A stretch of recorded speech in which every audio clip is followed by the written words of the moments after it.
Today I'm doing something a little bit different, as I have had the pleasure to interview Amelia Smith, who has curated an online exhibit called Transition-Related Surgery, The Fight for Access. Hello, Amelia. It is lovely to talk to you over Zoom. For those who don't know, I am Christia, otherwise known on YouTube and Instagram as Professor Peaches. But who are you? Why are we here today? I am Amelia Smith.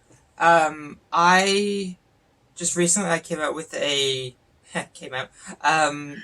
exhibition on transition-related surgery in Ontario. This exhibition it's been a long time coming. I've been working on it for over a year, about 21 months or so. Delayed because of the pandemic, and I'm just here to talk about it. I'm a transgender museum professional who tries to bridge the gap between trans studies and museum studies, because I feel like that's not something that's really explored all that much. I've gone through your exhibit, and it is lovely, and I learned a lot. And as somebody who is very invested in kind of filling in those gaps in history and talking about, the people that have kind of, we haven't talked about them, or they don't get talked about as often. So I was really excited to be able to go through your exhibit, and I learned a lot. But do you want to tell me a little bit more about what your exhibit's about? Certainly. So the exhibit began as a physical exhibit at Women's College Hospital here in Toronto. In June of 2019, Women's College Hospital became the first public hospital in Canada to offer vaginoplasty, which is a complex surgery that involves taking the penis and turning it into a vagina. Previously, there had only been one other clinic in Canada that had been offering this surgery, run out of Montreal. So this served as an opportunity to talk about the history of transition-related surgeries in Ontario and in Canada to a certain extent. Because it was a moment in which things changed. And I felt that it was important to tell about that history, and to mark that occasion, because it was significant. There hadn't been a place to open since the 80s that offered these surgeries in Canada. Yeah. So you mentioned that this was originally supposed to be a physical exhibit, and then, 2020 happened. Yes. So you have a really lovely setup online where you break it down by decade, and you've got lots of really interesting pictures of buttons and all of these documents and things. But if you could do if you had been able to go through with the physical exhibition, how would that have differed from what's currently online? There's a lot of ways in which it would have been different. One of the big elements that I was using for the physical exhibition was newspapers. There's a few in the exhibition as it is now, right? But there were a lot more planned to serve as a here is a moment in time when trans issues were being discussed. During the transition to digital, I felt this didn't really get across the same feeling, because you're just looking at a clipping of an article, whereas it serves a much more different purpose inside a glass case to mark a moment. So I had to figure out just what to do differently. additionally, I had to rethink basically the whole exhibition for digital. And from the ground up in some ways.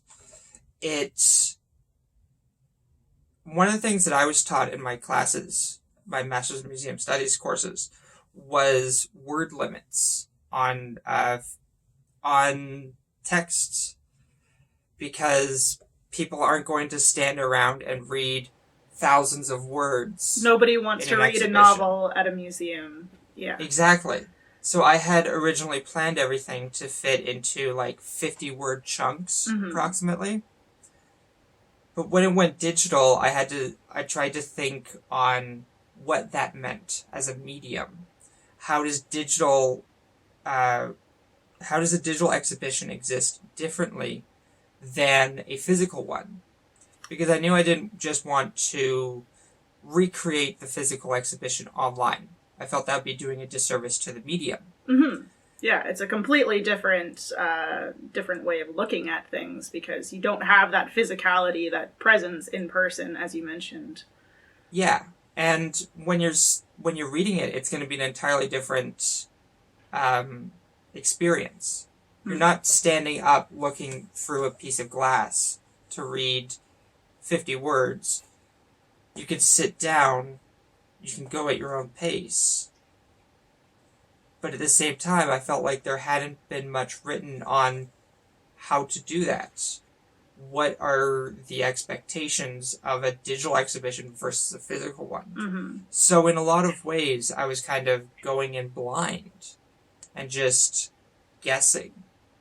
And the navigation is another example of that, where I kind of had this idea in mind of how to go through it. Mm-hmm. I designed the buttons for that myself on Illustrator. Oh, wow. Nice. Yeah. There was initially a spelling mistake for activists, and I didn't catch that until I was setting up the website, so it's like, oh, god damn it. Yeah, and it was putting that together, figuring out, okay, how do I set up the website so that I can navigate in a way that fits this exhibition. Mm-hmm. And that was something I just found just making my way through blindly again. Well, you're turning a 3D space, the museum exhibit, into something that's 2D. So it's a big change to have to completely remodel this exhibit. And in some ways, I'm sure some things might have been easier. On the other hand, like, there were a lot of benefits to doing it online as well. Yeah. A lot of, like, I would not have been able to have the PDFs or the videos embedded. Mm-hmm. Because there was the option of having like a screen that you could watch something in the physical exhibition. But I figured, like with reading, no one wants to stand there and watch like an interview through a glass screen.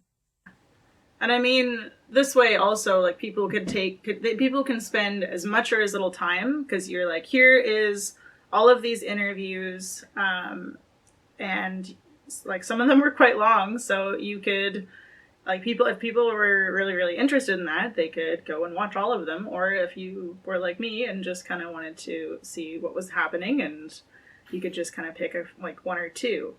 Like, it gives an option, whereas, if you're physically in a museum, you're generally, looking at your watch. You're encouraged to move at a certain pace. Yeah. Whereas, if you're on your couch, you can linger a little bit longer. Exactly. And that was the inspiration for a lot of the navigation as well. I wanted people to be able to go through it at their own pace, mm-hmm. in their own way, because I didn't want there to be, okay, you go from here to here to here to here. I wanted it to be, okay, you can always go back. You could always go forward to a different part ahead of the way that I had it laid out. Mm-hmm. And I wanted that to really be at the forefront so that people can navigate how they wish.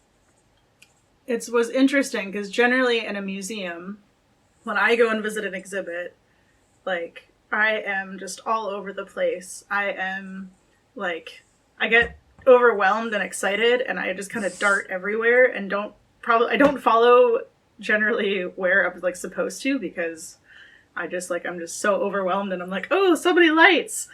But so with your exhibit, it was interesting because I was like, I want to do this in order. Part of the reason because it was you were following a timeline, so it was interesting in that respect for me. Yeah. So this exhibition is primarily centered around Ontario and transition-related access in Ontario. But do you think that people in other parts of Canada and other parts of the world will see their experiences reflected in your exhibit, or? That is my hope.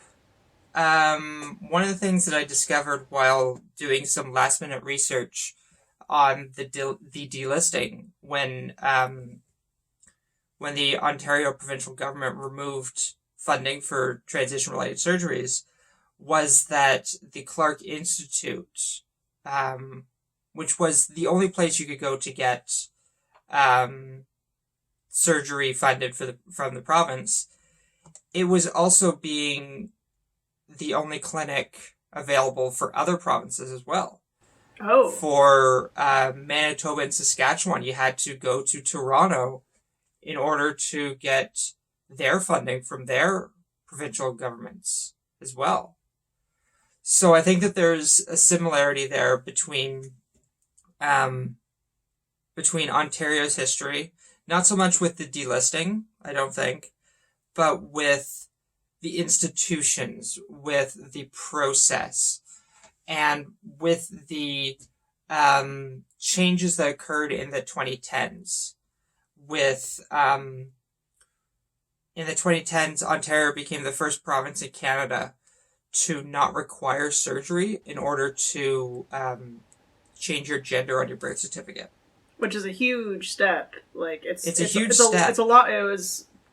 Came later than it should have, but it's still a big deal. That's for sure. It's still not even 10 years old, that change, which is insane to me. Yeah, and then it also, Ontario opened it up that you didn't need to go to CAMH, the Clarke Institute, in I think like 2016,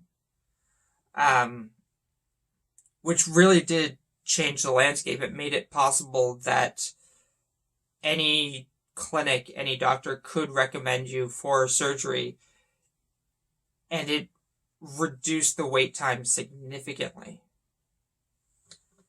So I think that a lot of these things can be felt no matter if you're in Toronto, Ontario, or the rest of Canada. But additionally, I hope that there is a kind of resilience, a theme of resilience to this that comes through and is recognizable for a lot of people and inspirational for a lot of people in reading this exhibition. I definitely, especially towards the 1990s and everything with the delisting, I really like that you included those pictures of the protests and during the parade. And I really, really loved the buttons. I thought those were absolutely fantastic. The picture was difficult to find at the ArQuives because it was misplaced, or the box was mislabeled. Oh. So we spent like 15 minutes trying to find it. We could find the photo set just before it, but we couldn't find the next box. And it took forever before we we checked somewhere else and we managed to find it, and just like, oh yes. And the photo wasn't as good as I had imagined it, but it was still like this You still thing. had it, yeah. Yeah. No, I definitely picked up on that theme that you were going for as far as resistance and resilience, and you know, it was 100% inspiring. It was really, really inspiring just to learn about, you know, individual people's experiences through those interviews, and also just, you know, it didn't feel hopeless, which I think is the big thing. It was like, yes. Okay, this is something that's happened. We're going to step up and we're going to deal with this. And it was a very hopeful and positive. It made me all feel all warm and fuzzy. I don't know how else to say it. I am so glad to hear that. So, speaking of warm and fuzzy, did you have like a favorite part of putting this exhibit together? Like, was there like one thing that you just like, an object or an experience or an interview that you just like really stands out to you as like part of your favorite part of putting this together? I've got 3 things to say to that. The first is more of an experience, and that was the first time that I went to Women's College Hospital to discuss this exhibition with them. Right. Because the archivist at Women's College Hospital came to my class to pitch the idea of doing an exhibition for the exhibition course. And I had caught her as she was leaving to present this idea. I think like a week or so later, late September, I went to the Women's College Hospital to take a look at some letters that they had. And in the Finding a Doctor section, one of the letters is in there. These letters from a syndicated news column written to a doctor who was at Women's College Hospital. And these ones were letters from kids, from teens, some of which are trans in the 1970s. And these were really impactful. And the one that I included in the exhibition is the one that stuck out to me the most, because it does not use any sort of language of the day. It does not use terms like sex change or transsexual. It just talks about feeling wrong and just wanting to be the other gender. Right. And that is so impactful because it's someone who just knows who they are. Right. And I remember coming back on the TTC after that and reflecting on it and thinking about what was to come, about the exhibition and beyond. And I had this image in my head of getting my own surgery while the exhibition was up. At the time, it was a faraway idea. It didn't seem possible because the wait times were years long. But thinking about that and just imagining myself being able to look at this exhibition as I am recovering from my own, it made me tear up a bit on the TTC. And the most remarkable thing is that I actually was able to get it done after my own surgery. This exhibition came out after my surgery. And it is an incredible feeling to know that this story, I am somewhere in it as well. Of course. That this isn't just a history, it's a history that I'm telling, but that I am a part of. And that feels so incredible and so empowering. Yeah. And it's been surreal to recognize that, to look back and think, oh my God, that far-off idea actually came true. Well, I'm really... It's got me tearing up a little bit over here. But that's fantastic, and that's like kind of, you know, the magic about talking about history, and why it's so important to tell these stories is because it's not just about one group of people, it's about all of us. And for so long, like, do you think that has anything like this ever been done in Ontario? Because if I were to hazard a guess, I would be more inclined to say not really, or hard no. There has been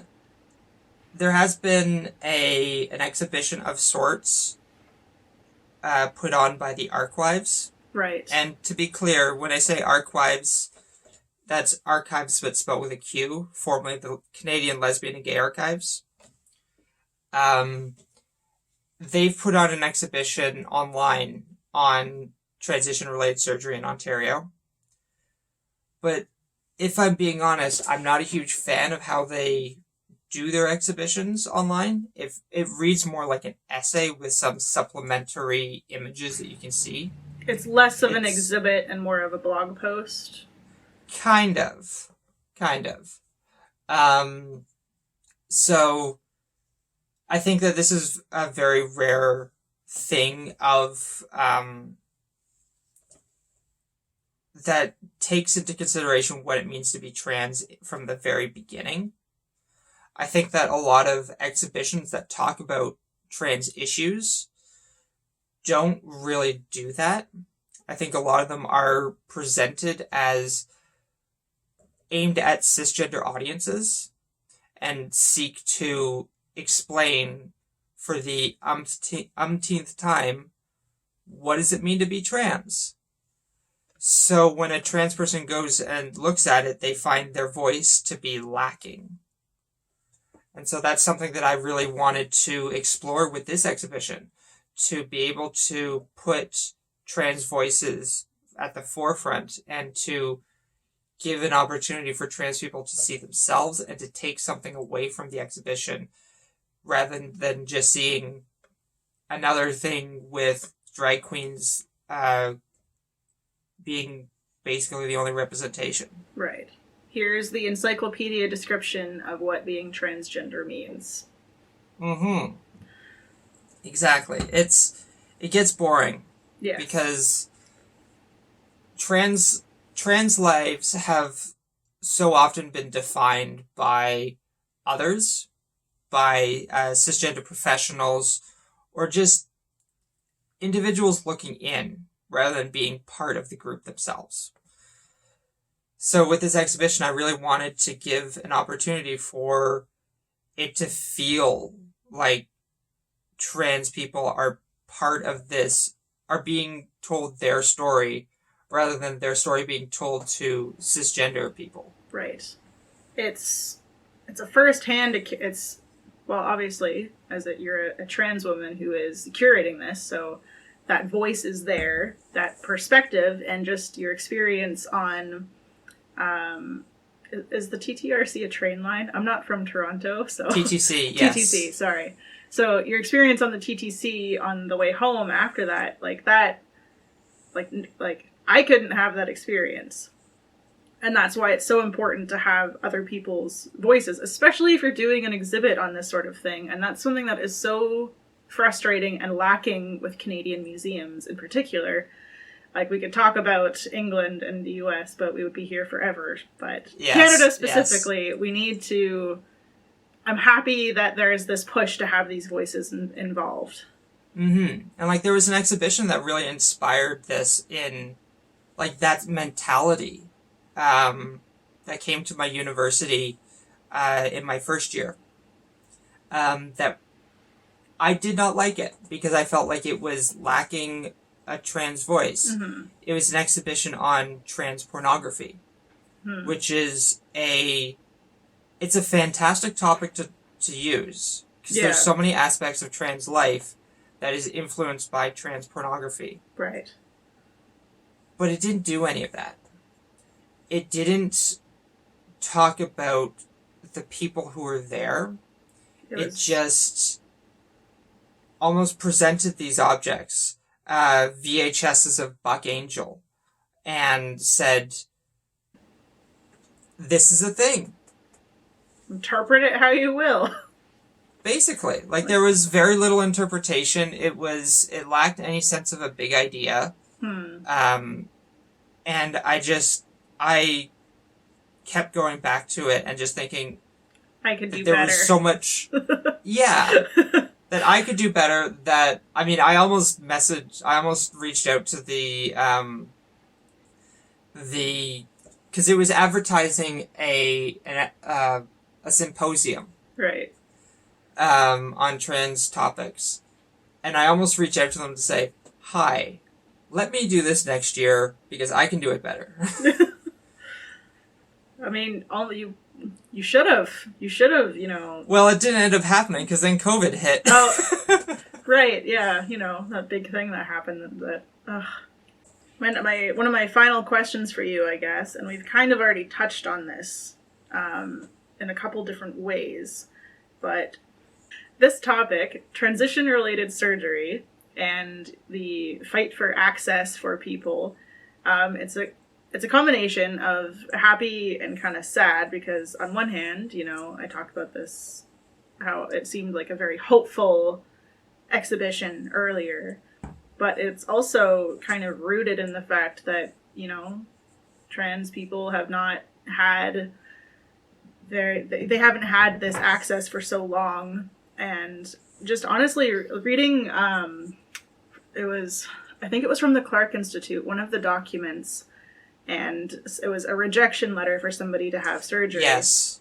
Like, reading that was hard, because it was like, not only did the letter like misgender somebody who was seeking transition, but was like, you're not going to pass, so we are going to reject you on that basis. And it's just like, oh my God. So, like, essentially, was any part of this process of putting it together, like, difficult to get through, and just kind of process? Yeah, there's a lot.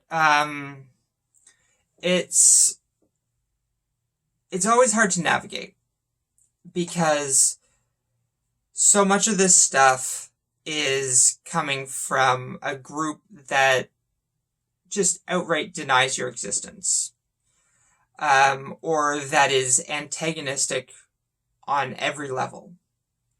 As you mentioned, like the Clarke, just rejecting someone because they're not attractive, that's not even like the beginning of it. There's also, they would reject you for your sexuality. They were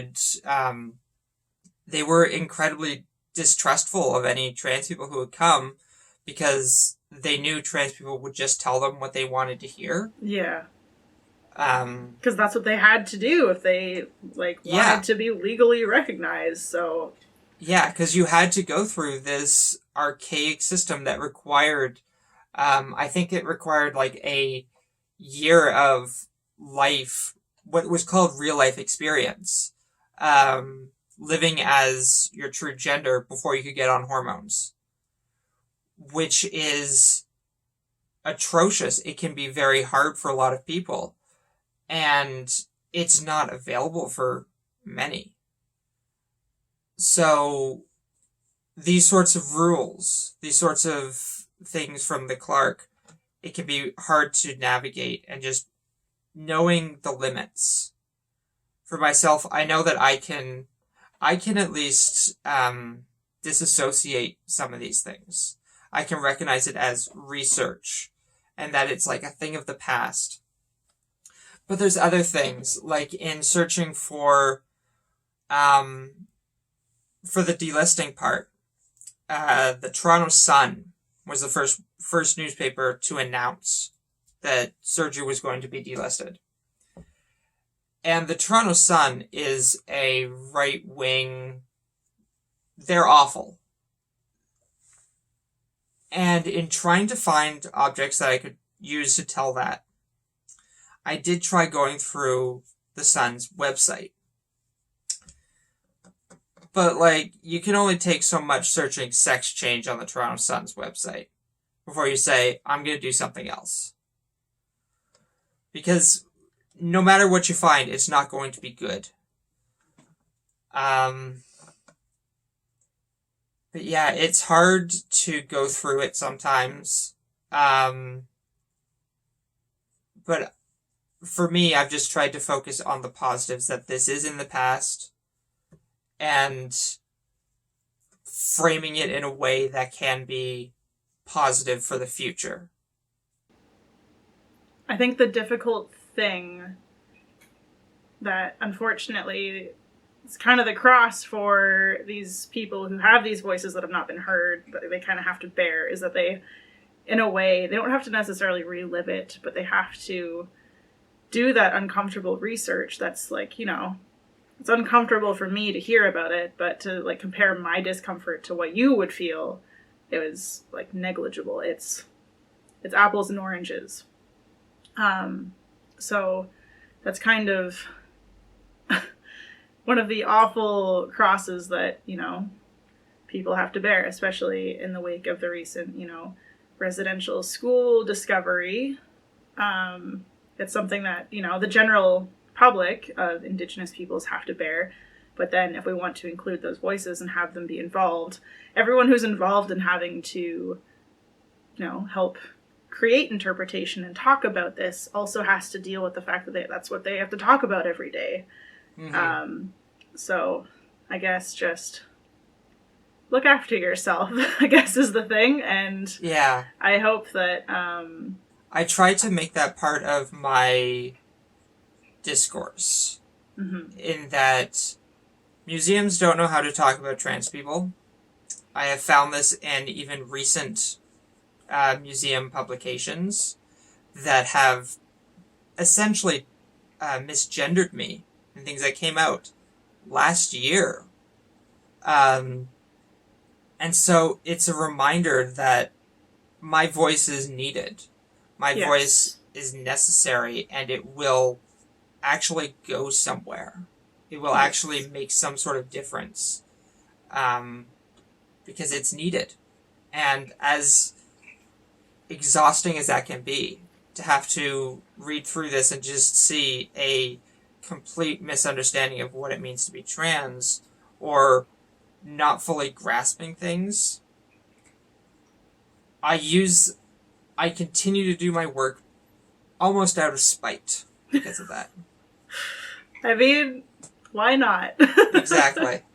I mean, I think the idea that you need to do it out of some sort of altruism, you know, if the work gets done and the right message comes across, you know, whatever stokes your fire, like, to get it done and to get the word out and to get people, to earn people's respect. And I think that you've done this absolutely, really, at the very least. I can't speak for everyone. You've earned my respect, so. Thank you. I'm just some idiot on the internet, but my kind of final question for you then, and again, we've kind of talked about this already, but what is the one thing that you hope people can take away from this exhibition? If there is one thing to take away, and this is very much the message that I even concluded the exhibition with, I want people to think that no matter how bad things get, it can always get better, but it won't if we don't fight for it. Right now, transphobia is at like an all-time high, possibly rivaling even the 1970s, when radical feminism was at its peak. Right. And there's been a lot that's happened in the last year, even since the exhibition started. The message has really become all the more important that just because things are bad, don't give up hope. Keep fighting, because that's the only way we are going to make things better. Because in the past few months, there have been dozens of anti-trans laws put forward across the US and in the UK. Yeah. That seek to criminalize being trans, seek to prevent trans people from accessing insurance or playing in sports. And oftentimes it feels like this doesn't get addressed in the way that it deserves to be, as this wedge issue that is just, it's exhausting to live through. And so, looking at this exhibition, I really want people to see the way in which surgery was delisted from OHIP in 1998, and that it came back. But that it didn't just come back because of some benevolent government. It came back because people fought for it. And that no matter what, that can happen. We can make things better if we just keep fighting. And I think it's become much more important since this exhibition began, just because the climate has changed so much. Absolutely, yeah. Well, I hope that people in the US and the UK, and I hope everybody sees this exhibition and takes that away from this, because I'm sure that message of hope would be, a sight for sore eyes for a lot of people right now. So I think that I hope so. I'm gonna do what I can to spread the good word of this exhibit. If anybody who is watching this has anybody in their life, I suggest that you send it along. I'm going to make sure it gets in the description down below. I have a couple places that I'm going to share this interview as well as the exhibition. But yeah, thank you very much, Amelia, for your time, and thank you for putting on this lovely exhibition. Thank you.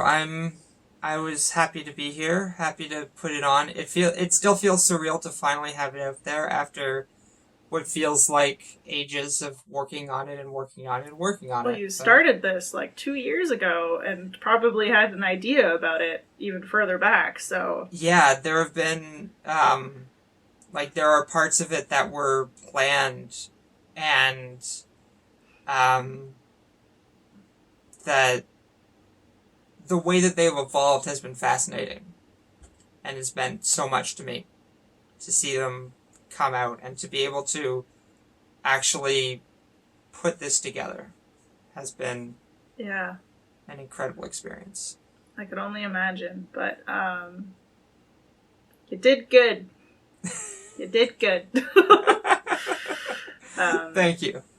Well, thank you for joining me on this interview. And once again, for anybody who's watching, I'll be sure to link all of Amelia's socials as well as her website, Not Your Average Sistery, where you can find this new exhibition. And if you have any questions or anything, please leave them in the comments, and I'll do what I can to address them, or I'll get Amelia to help me address them. So I'm always happy to answer any questions. Well, thank you very much, and goodbye.